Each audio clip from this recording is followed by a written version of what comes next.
Kevin Gordon here from AutoSavant.com. Coming to you from the 2013 Mercedes-Benz SL550. Of course, the SL's greatest party trick is the fact that it's got a fully folding retractable hardtop that, when it's up, makes the car really hard to understand, different from a coupe. It really is so buttoned up and solid with the top up that you'd sort of be surprised that it so easily folds away. So I wanted to talk about the SL in three parts. One, just sort of about the car and its styling. Two, we'll do a part on its performance. And then three, wanted to talk a little bit about the technology that's in this car, because there's a ton of it. The 2013 SL is far more aggressive looking than it's ever been in the past. It's almost like the family heritage of both the older SLR and the new SLS have filtered their way into the SL, and really they've done a very good job. Proportionally, you get the classic very long hood, sitting back by the rear wheels look. With the hood up, it's got a great side profile. This one, with the 19-inch wheels and tires that are on it, really do a great job of filling up the wheel wells and making it look like a smaller car sitting on giant wheels.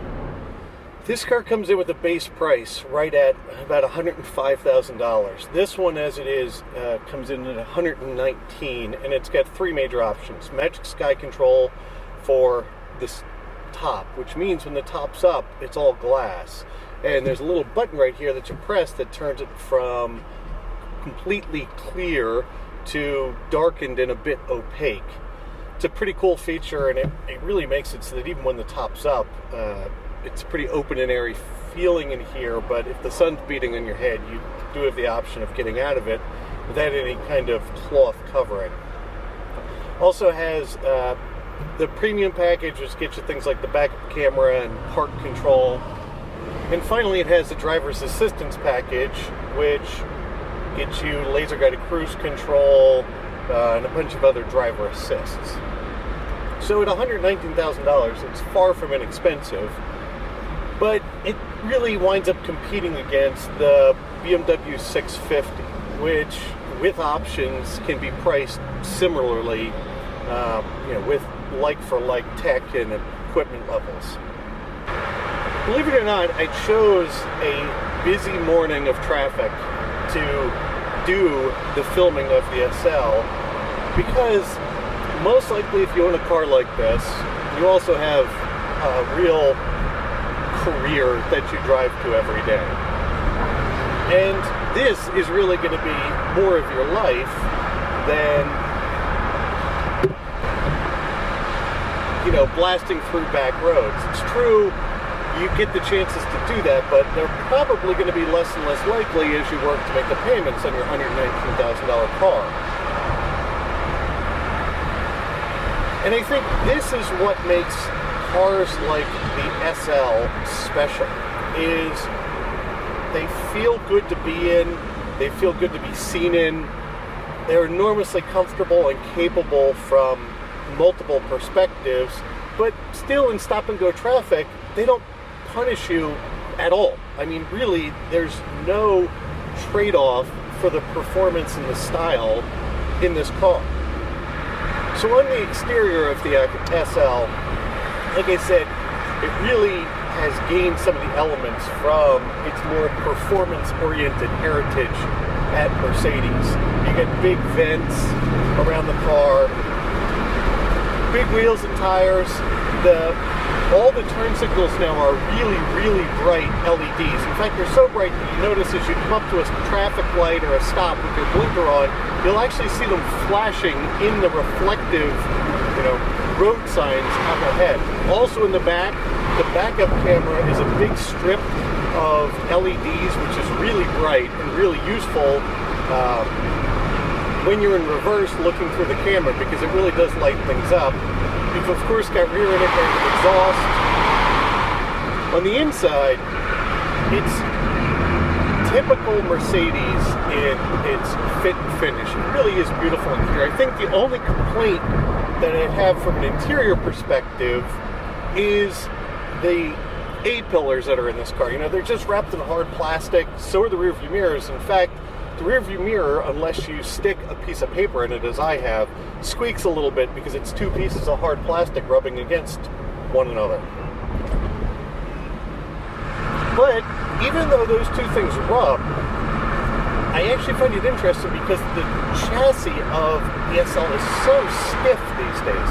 I mean, it's an all-new aluminum architecture underneath, which saved them, I think, 300 pounds over the last car. And it's really apparent. I mean, this thing never do you notice any kind of body flex or twist.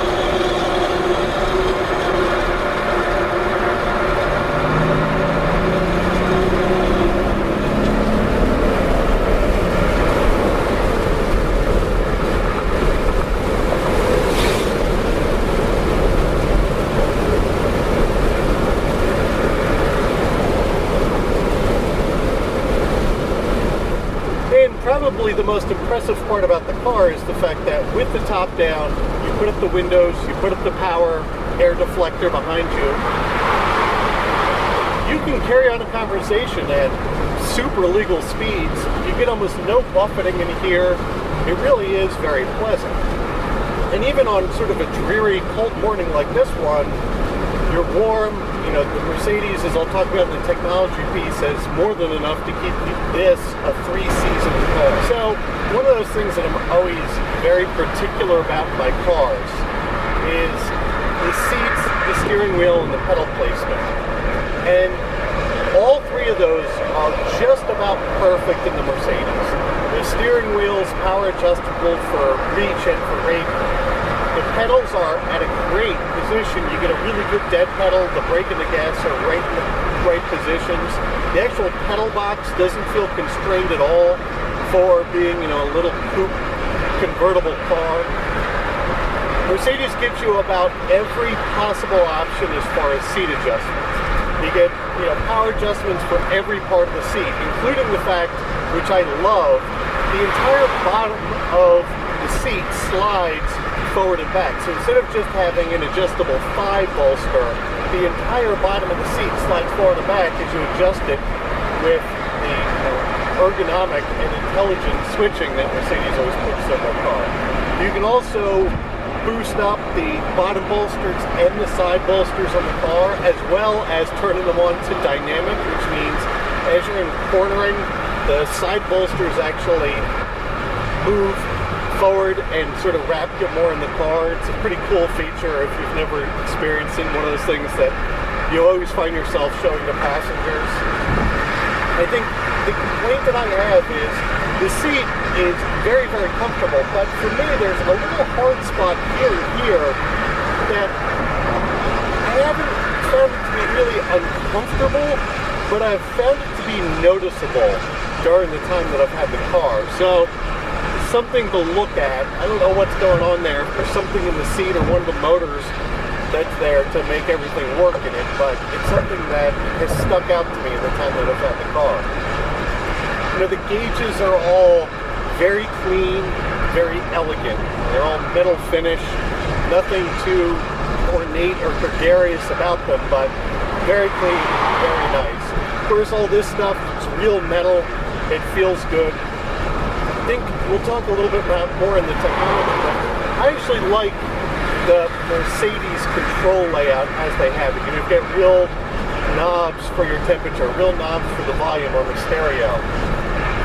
The actual nav screen is a few generations behind at this point. You have to figure at some point Mercedes is really going to have to recycle their car to update the size of this screen. But all in all, it's a really handsome place in here. Everything's beautifully finished.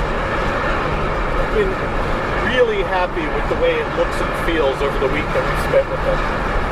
So there's part 1, a little bit about the style and about the car. We'll be back with part 2 on performance and part 3 with technology. As usual, Kevin Gordon from Autospot.com. We'll look forward to talking to you guys soon.